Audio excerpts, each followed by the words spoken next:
नमस्कार, मैं नरेंद्र भारद्वाज। मौजूद है हमारे साथ वरिष्ठ पत्रकार योगराज शर्मा जी। जानेंगे हम उनसे वक्फ बोर्ड विधेयक बिल के बारे में। संसद में आज वक्फ बोर्ड विधेयक बिल पेश किया जा रहा है। इसके अंदर सरकार क्या संशोधन करना चाह रही है? देखिए, जिस वक्फ बोर्ड के बिल को लेकर चर्चाएं चल रही हैं, विवाद चल रहा है, उसके अंदर केवल 4 विषयों को बदलने की सरकार तैयारी कर रही है।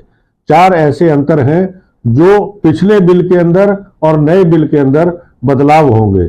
सबसे पहला उसके अंदर ये बदलाव किया जा रहा है कि अब से पहले जो वक्फ बोर्ड का ट्रिब्यूनल था, वो जिस जमीन को ये कह देता था कि ये वक्फ बोर्ड की है और वो जमीन उसी की हो जाती थी। कहीं कोई दूसरी सुनवाई उसकी नहीं होती थी। जो फैसला ट्रिब्यूनल ने दे दिया वही फैसला आखिरी होता था। लेकिन अब जो संशोधन आ रहा है उसके अंदर इसकी सुनवाई होगी, कोर्ट के अंदर भी ये मामला जा सकता है। दूसरा संशोधन है, उस संशोधन के अंदर भी इसी को विस्तार किया गया है कि जैसे ट्रिब्यूनल ने जो फैसला दिया था वो आखिरी फैसला होता था, अब इसकी सुनवाई रेवेन्यू विभाग में भी हो सकती है, सिविल कोर्ट में भी हो सकती है और हाई कोर्ट में भी हो सकती है।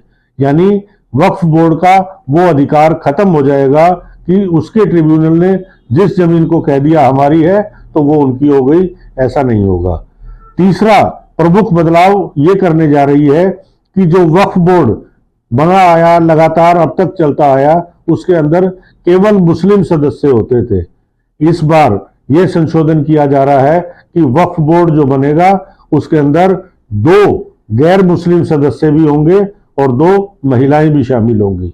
यानी इसको पारदर्शी करने की सरकार कोशिश कर रही है। ट्रांसपेरेंट होगा तो किसी भी जमीन पर नाजायज कब्जा नहीं हो पाएगा, या कह सकते हैं कि सरकारी नाजायज कब्जा जैसा कि कहा जाता रहा है कि वक्फ बोर्ड कर देता था, वो अब नहीं होगा।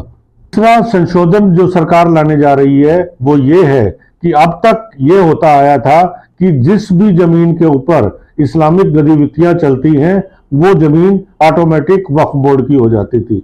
यानी कहीं मस्जिद बना दी तो वक्फ बोर्ड की वो जमीन हो गई। लेकिन अब इस संशोधन के बाद ऐसा नहीं होगा।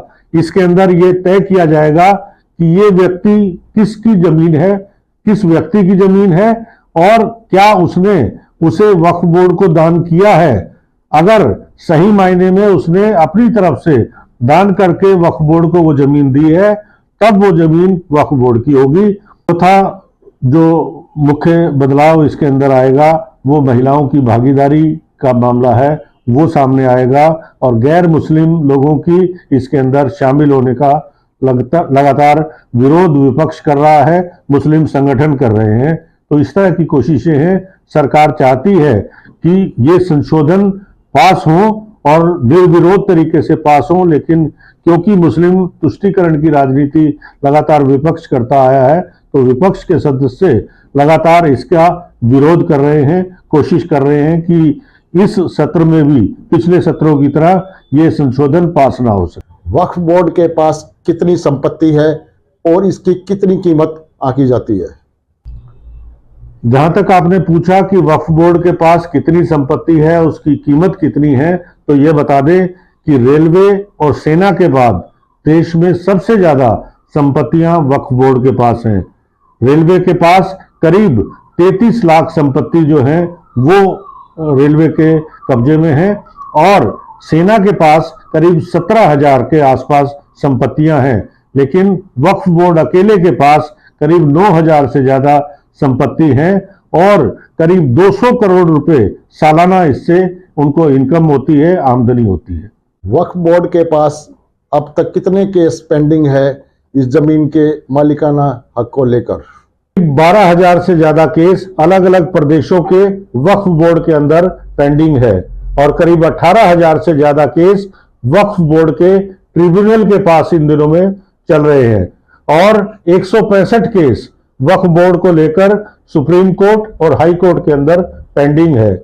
अगर यह संशोधन आता है तो इन केस जो है, इन केसेस को हल करने की जो रफ्तार है वो तेज हो पाएगी, जल्दी हल होंगे और जिसकी जमीन है उसको मिलेगी।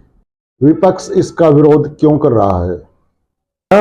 संशोधन विधेयक पास होगा या नहीं, यह एक राजनीतिक मुद्दा है, लेकिन क्योंकि मोदी सरकार के पास गिनती है, संख्या है, सांसदों की संख्या यूपीए के बजाय एनडीए के पक्ष में है, इसलिए उम्मीद की जाती है कि मोदी सरकार इस संशोधन विधेयक को पारित करवा लेगी और अपना एक और वायदा पूरा कर लेगी। जहां तक बात की जाए विपक्ष की, उनका विरोध करने का जो कारण है वो कहा जा सकता है कि मुस्लिम वोटों को प्रभावित करना, मुस्लिम वोटों को एक तरफ करके भारतीय जनता पार्टी से काटकर अपनी तरफ जोड़ने की कोशिश करना ही विपक्ष का काम है, और वो इसीलिए अपने आप को मुस्लिमों का समर्थक होने का दावा कर रहे हैं, चाहे वो कांग्रेस के लोग हों या विपक्षी अन्य अलग अलग पार्टियां हों। ये थे हमारे साथ वरिष्ठ पत्रकार योगराज शर्मा जी, जिन्होंने वक्फ बोर्ड विधेयक बिल पर हमें विशेष जानकारी दी। आज के लिए बस इतना ही।